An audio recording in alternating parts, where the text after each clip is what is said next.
ये दोस्तों आप सभी इस वीडियो में देख सकते हैं, ये बुर्ज खलीफा का वीडियो है जो दुनिया की सबसे बड़ी बिल्डिंगों में से एक बिल्डिंग मानी जाती है।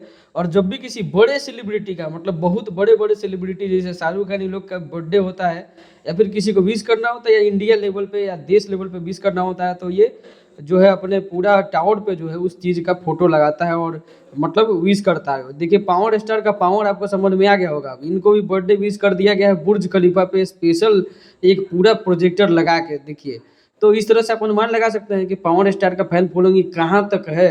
सिर्फ बिहार यूपी नहीं, आप देखिए जैसे शाहरुख खान है बॉलीवुड का स्टार, उनको वहाँ पे हमेशा विश किया जाता है, हर गाने हर वीडियो और बर्थडे से लेकर हर चीज़ पर बुर्ज खलीफा पे लगा दिया जाता है फोटो और वीडियो और उनको विश किया जाता है। उसी तरह से पवन स्टार को भी गजब तरीका से मतलब सम्मानित किया गया। ये तो बहुत बड़ा सम्मान है भोजपुरी इंडस्ट्री के लिए।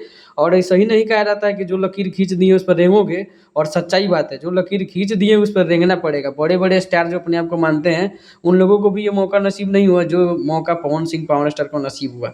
तो खैर आज पावर स्टार का बर्थडे है तो हम सभी की तरफ से हैप्पी बर्थडे। और ये देख के बहुत दिल खुश हुआ। ऐसा ही अपडेट के लिए मिलते हैं नेक्स्ट वीडियो में, तब तक के लिए बाय।